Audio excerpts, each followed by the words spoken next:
प्रबंध की सार्वभौमिकता, यूनिवर्सलिटी ऑफ मैनेजमेंट। प्रबंध की सार्वभौमिकता की अवधारणा, the concept of universality of management.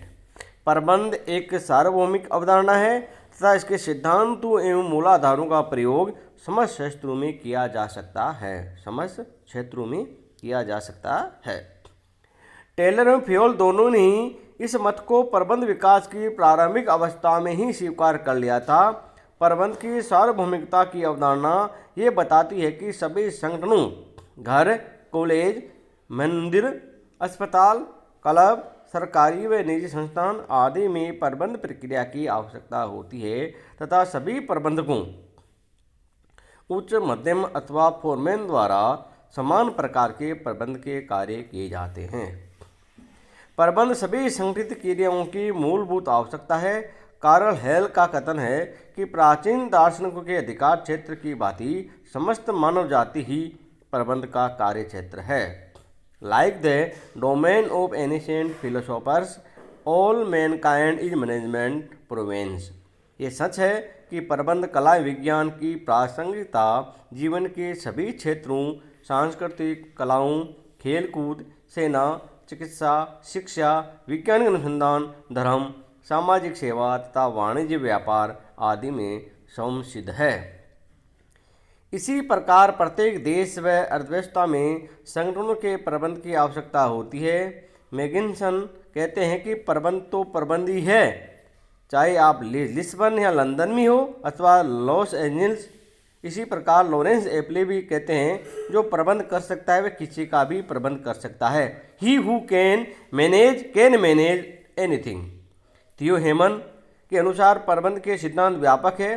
किसी भी प्रकार के उपक्रम में जहाँ समन्वित मानवीय प्रयास होते हैं वहाँ लागू किए जा सकते हैं। उपक्रम किस प्रकार का है महत्वपूर्ण नहीं है। प्रबंध की सार्वभौमिकता को 50 के दशक तक निर्बाध रूप से स्वीकार किया गया, किंतु पिछले कुछ दशकों में प्रबंध की सर्वमान्यता में कुछ संदेह किया जाने लगा है। आज प्रबंध की सार्वभौमिकता के संबंध में विद्वानों के विपरीत मत है, जिसके लिए उनके अपने अपने तर्क हैं। अतः हम यहाँ दोनों प्रकार के मतों का अध्ययन करेंगे, पक्ष में तर्क और विपक्ष में तर्क। प्रबंध की सार्वभौमिकता के पक्ष में तर्क या मान्यताएं। फियोल, टेलर, मैकफार्लैंड, कुंटज, हर्बिसन एंड मायर्स, फार्मर एवं रिचमैन, टेरी आदि प्रबंध विद्वान प्रबंध की सार्वभौमिकता को स्वीकार करते हैं। इसके पक्ष में वे निम्नलिखित तर्क प्रस्तुत करते हैं। सभी संगठनों में प्रबंध के कार्य किए जाते हैं। इन विद्वानों के अनुसार प्रबंध प्रक्रिया के सभी कार्य नियोजन, संगठन, निर्देशन तथा नियंत्रण सभी संस्थाओं में किए जाते हैं। दूसरे शब्दों में, चाहे संगठन की प्रकृति कुछ भी हो, व्यापारिक, औद्योगिक, सामाजिक, सांस्कृतिक अथवा राजनीतिक, प्रबंध के कार्य सभी में आवश्यक होते हैं। टेरी के अनुसार वास्तव में उपक्रमों में प्रबंध की सर्वव्यापकता है। इसी प्रकार प्रोफेसर अब्बास ने स्पष्ट करते हुए लिखा है कि उद्देश्यों की भिन्नता के बावजूद सभी संगठित संस्थाओं में प्रबंध प्रक्रिया समान रहती है। यह कारखाना, बैंकों, फुटकर संस्थाओं, सैनिक संगठनों, चर्च, विश्वविद्यालयों, अस्पतालों में भी समान रूप से की जाती है। सभी प्रबंधकों के कार्य समान होते हैं। प्रबंध की सार्वभौमिकता की अवधारणा ये मानती है कि सभी संगठनों के सभी स्तरों पर कार्यरत प्रबंधकों के प्रबंध के कार्य समान होते हैं। All managers at all levels in all organisations. Koontz एवं ओडोनेल लिखते हैं कि अपने प्रबंध की स्थिति में कार्य करते हुए सभी प्रबंधक, अध्यक्ष, विभागाध्यक्ष, फोरमैन, निरीक्षक आदि समान कार्य करते हैं। दूसरे शब्दों में, छोटे एवं बड़े सभी प्रबंधकों को नियोजन, संगठन, निर्देशन व नियंत्रण संबंधी कार्य करने पड़ते हैं। यद्यपि इन कार्यों की मात्रा का अनुपात प्रबंध के स्तरों के अनुसार कम ज़्यादा हो जाता है। प्रबंध के सिद्धांतों की समानता। सार्वभौमिकता अवधारणा के अनुसार सभी प्रबंध के कार्यों में समान प्रकार के प्रबंध के सिद्धांतों का उपयोग किया जाता है। टेलर के शब्दों में, वैज्ञानिक प्रबंध के आधारभूत सिद्धांत हमारी सभी मानवीय क्रियाओं में लागू होते हैं। मैगिन्सन एवं मैकनन ने भी कहा है कि प्रबंध सिद्धांतों की सार्वभौमिकता विश्व के कुछ राष्ट्रों या संस्थाओं तक सीमित नहीं है। स्पष्ट है कि चाहे संगठन की प्रकृति आर्थिक हो या सामाजिक तथा उसका आकार छोटा हो या बड़ा, सभी में प्रबंध के सिद्धांतों का पालन किया जाता है। समान योग्यताओं का उपयोग। प्रबंध विचारधारा को इसलिए भी सार्वभौमिक माना गया है। सभी प्रबंध के पदों पर कार्य करने के लिए लगभग समान प्रकार की योग्यताओं एवं कौशल की आवश्यकता पड़ती है। फ्यूल ने भी इस बात को स्वीकार किया था। रॉबर्ट काटज ने एक अध्ययन में ये स्पष्ट किया है कि सभी प्रबंधकों के लिए निम्न 4 प्रकार के आधारभूत कौशल की आवश्यकता होती है। सिद्धांतिक कौशल, मानवीय संबंध कौशल, प्रशासनिक कौशल तथा तकनीकी कौशल। प्रबंध के ज्ञान की स्थानीयता। प्रबंध के ज्ञान की स्थानीयता प्रबंध की सार्वभौमिकता की अवधारणा यह भी मानती है कि प्रबंध ज्ञान स्थानांतरण योग्य हैं। कुंटन एवं डोनेल का मत है कि प्रबंध के ज्ञान व कौशल एक विभाग से दूसरे विभाग में तथा एक उपक्रम से दूसरे उपक्रम में स्थानांतरित किया जा सकता है। अनेक उदाहरणों से इस बात की पुष्टि हो जाती है। बड़े सैनिक अधिकारी, निगमों के महाप्रबंधक, विश्वविद्यालय अध्यक्ष, प्रमुख उद्योगपति जैसे भारत में JRD टाटा, राहुल बजाज के प्रशासनिक अधिकारी विभिन्न संस्थाओं के प्रबंधक के रूप में सफलतापूर्वक कार्य करते रहे हैं। इससे प्रबंध के ज्ञान की स्थानांतरण योग्यता स्पष्ट हो जाती है। प्रबंध तकनीकों की समान प्रयुक्ति। विकसित देशों में आज जिन प्रबंध तकनीकों का प्रयोग प्रबंध के कार्यों के निष्पादन, महत्वपूर्ण निर्णय तथा समस्याओं के समाधान हेतु किया जा रहा है, विकासशील देशों में भी वे धीरे धीरे पहुंच रही है। पीटर ड्रकर ने लिखा है कि आज पश्चिमी यूरोप, जापान तथा संयुक्त राज्य अमेरिका के बीच कोई प्रबंध दूरी नहीं है। लोचपूर्ण एवं गतिशील प्रकृति। सार्वभौमिकता की अवधारणा ये मानती है कि प्रबंध की प्रक्रिया तथा इसके सिद्धांत लचीले हैं, जिन्हें सभी उपक्रमों में आवश्यकता अनुसार प्रयुक्त किया जाता है। टेरी के अनुसार प्रबंध के सिद्धांत प्राकृतिक विज्ञानों की भांति जड़ नहीं है, अतः आवश्यक संशोधन के साथ कहीं भी लागू हो सकते हैं। प्रबंध की शिक्षा। आज समस्त देशों में प्रबंध शिक्षण प्रशिक्षण सुविधाएं उपलब्ध है। सभी देशों के विश्वविद्यालयों में प्रबंध संबंधी पाठ्यक्रम चलाए जाते हैं। सभी देशों में प्रबंध के कार्य में सिद्धांतों की समानता। आज सभी देशों में प्रबंध के सिद्धांतों को लागू किया जाना असंभव है। राष्ट्रों की भिन्न भिन्न अर्थव्यवस्थाएं, मूल्य व सामाजिक मान्यताएं इनमें अधिक बाधक नहीं होती है। रिचमैन तथा फार्मर के अनुसार साम्यवादी देश रूस भी उन्हीं प्रबंध के सिद्धांतों का पालन करता है जिन्हें अमेरिका जैसा पूंजीवाद राष्ट्र अपनाता है। मानव प्रकृति का समान होना। प्रबंध की सार्वभौमिकता का एक कारण यह भी है कि मनुष्य में मानवीय प्रकृति सर्वत्र एक सी होती है, यद्यपि सतत तौर पर कुछ संस्कृति संबंधी भिन्नताएं हो सकती है। दूसरी संस्कृति को स्वीकारने की क्षमता। व्यक्तियों में दूसरे देशों की संस्कृति को स्वीकार करने तथा उसमें समायोजित होने की क्षमता उत्पन्न की जा सकती है। People can learn to accept another culture. अब है सार्वभौमिकता के विपक्ष में तर्क। Arguments against the concept of universality management. कई विद्वानों जैसे Peter Drucker, Ernest Dale, John Woodward, Winston Oberg आदि प्रबंध की सार्वभौमिकता को स्वीकार नहीं करते हैं। ये विद्वान इस अवधारणा के विपक्ष में निम्नलिखित तर्क प्रस्तुत करते हैं। पहला, उद्देश्यों की भिन्नता। सभी संगठनों के उद्देश्य समान नहीं होते हैं। कुछ संगठन आर्थिक उद्देश्य लेकर स्थापित किए जाते हैं तो कुछ सामाजिक लक्ष्यों से प्रेरित होते हैं। अतः कुछ विद्वानों का मत है कि लक्ष्यों की भिन्नता के कारण ही समस्त संगठनों में प्रबंध की एक सी प्रक्रिया में समान सिद्धांत नहीं अपनाए जा सकते हैं। डरके के अनुसार व्यवसायिक उद्देश्य वाले उपक्रम के प्रबंध के ज्ञान और चातुर्य का गैर व्यवसायिक उपक्रम में उपयोग संभव नहीं होता है। संगठनों का आकार। संगठन के भिन्न आकार के कारण भी छोटे बड़े संगठनों में विभिन्न प्रबंध के योग्यताओं की आवश्यकता होती है। फ्यूल भी इस तथ्य को स्वीकार करते हैं कि छोटे उपक्रमों में तकनीकी योग्यताओं की अधिक आवश्यकता होती है, जबकि बड़े उपक्रमों में प्रबंध के कौशल अधिक महत्वपूर्ण होता है। प्रोफेसर विलियम जी स्कॉट ने भी एक अध्ययन में यह माना है कि बड़े संगठनों की औपचारिक संरचना अत्यंत वृहत एवं जटिल होती है। इस प्रकार छोटे व बड़े संगठनों के संबंध में भी प्रबंध के सिद्धांतों की सार्वभौमिकता प्रभावित होती है।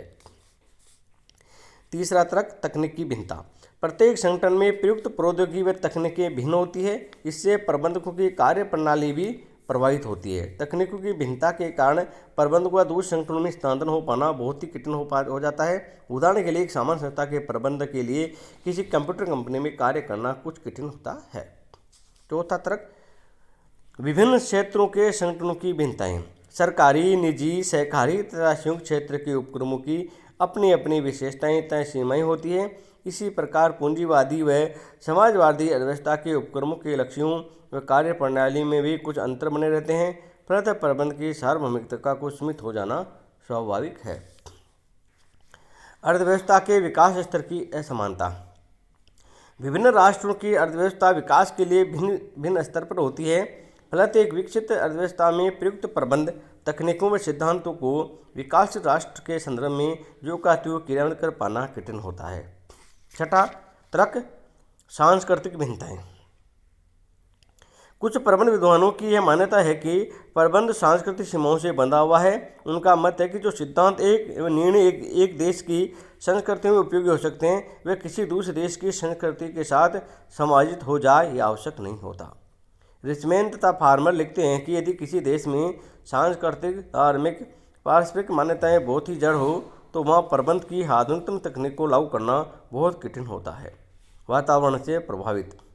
प्रबंध एक खुली प्रणाली है जो वातावरण के घटकों से निरंतर प्रभावित होती रहती है।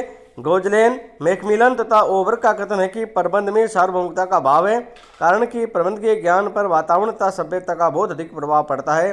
अतः सामान्य सिद्धांतों की खोज निरर्थक है। आठवां तर्क, दर्शन की भिन्नता। व्यावसायिक एवं गैर व्यावसायिक संस्थाओं के दर्शन, दृष्टिकोण एवं मान्यताओं में भी कई भिन्नताएं विद्यमान होती है। अतः प्रबंध विचारधारा तथा उसके सिद्धांतों को सर्वत्र ही समान रूप से लागू करना कठिन होता है। अन्य ढेर लिखते हैं कि दर्शन की भिन्नता भी प्रबंध की सार्वभौमिकता को सीमित करती है। आपत्तियों का स्पष्टीकरण। Objections explained. प्रबंध की सार्वभौमिकता के विरुद्ध जो तर्क खड़े किए गए हैं उनमें अधिकांश मात्र भ्रांतियों के कारण ही है। इनका स्पष्टीकरण इस प्रकार है। कार्यों का आधारभूत बने रहना। विभिन्न प्रकार के संगठनों में उद्देश्यों, दृष्टिकोण, दर्शन व अन्य भिन्नताओं के बावजूद भी प्रबंध प्रक्रिया के मौलिक कार्यों में कोई अंतर नहीं होता है। सभी प्रबंधकों को सामान्य एवं आधारभूत कार्य तो करने ही होते हैं। अतः प्रबंध के सिद्धांतों की सार्वभौमिकता बनी रहती है। दूसरा, तकनीकी बदल सकती है, सिद्धांत नहीं। वस्तुतः प्रबंध की तकनीकों व सिद्धांतों में भेद करना आवश्यक है। प्रबंध के सिद्धांत तो मार्गदर्शक तत्व हैं, जबकि तकनीकें कार्यों को करने का साधन मात्र होती है। तकनीकें तो देश, समय व दशाओं के अनुसार बदल सकती है, किंतु सिद्धांत सामान्यतः अपरिवर्तनशील होते हैं। कुंटज लिखते हैं कि जो लोग प्रबंध की सार्वभौमिकता का विरोध करते हैं वे प्रायः सिद्धांतों व तकनीकों में अंतर को भुला देते हैं। तीसरा, प्रबंध के सिद्धांतों व्यवहार में अंतर होता है। प्रबंध के कुछ आधारभूत सिद्धांत जो बदलते नहीं हैं। दूसरी ओर प्रबंध की कुछ शैलियाँ तथा व्यवहार भी होते हैं जो प्रायः परिस्थिति के अनुसार बदलते रहते हैं। ये एक दूसरे के पूरक है। सिद्धांत विज्ञान के अंग है, जबकि व्यवहार कला से संबंधित है। कई बार प्रबंध के सिद्धांतों को व्यवहार समझ लिया जाता है, इसलिए कुछ लोग प्रबंध की सार्वभौमिकता में संदेह करने लगते हैं। ये सच है कि प्रबंध की शैलियों व व्यवहार को दूसरे संस्कृति में हस्तांतरित करना कठिन होता है, किंतु प्रबंध ज्ञान का प्रयोग तो सार्वभौमिक रूप से किया जा सकता है। पांचवा स्पष्टीकरण, प्रबंध की प्रभावशीलता। आपत्तियों का स्पष्टीकरण। चौथा पॉइंट, प्रबंध की प्रभावशीलता पेशेवर योग्यता तथा अनुकूलता पर भी निर्भर करती है। प्रबंध एक विज्ञान होने के साथ साथ एक कला भी है। प्रबंध के सिद्धांतों को व्यवहार में लाने की योग्यता प्रत्येक व्यक्ति में समान नहीं होती है। व्यक्तिगत पेशेवर योग्यता तथा वातावरणीय घटकों के साथ समाज करने की क्षमता से भी प्रबंध की प्रभावशीलता पर प्रभाव पड़ता है, किंतु यह भी सच है कि उचित सूझबूझ प्रबंध के ज्ञान होने पर प्रबंध के सिद्धांतों को सभी देशों व संस्कृतियों में अपनाया जा सकता है। उपरोक्त विवेचन से आपने जो किया है इससे स्पष्ट होता है कि प्रबंध की सार्वभौमिकता निर्विवाद रूप से सिद्ध है। इसके सिद्धांतों का प्रयोग सभी संगठनों, सभी स्तरों व सभी राष्ट्रों में समान रूप से किया जा सकता है।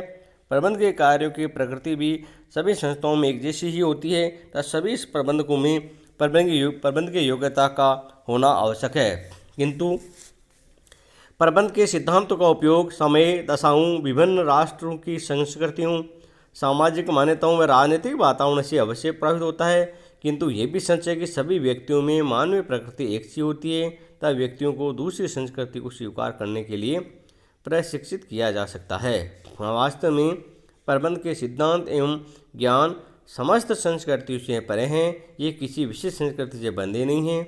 हेयर, पोर्टर एवं रिचमैन कहते हैं कि सांस्कृतिक तत्व एवं परिस्थितियाँ प्रबंध से कार्य करने के तरीकों को प्रभावित कर सकती है, किंतु प्रबंध के आधारभूत सिद्धांतों अपरिवर्तित ही रहते हैं। इस प्रकार ये निश्चित निष्कर्ष निकलता है कि प्रबंध एक सार्वभौमिक विचारधारा है। धन्यवाद।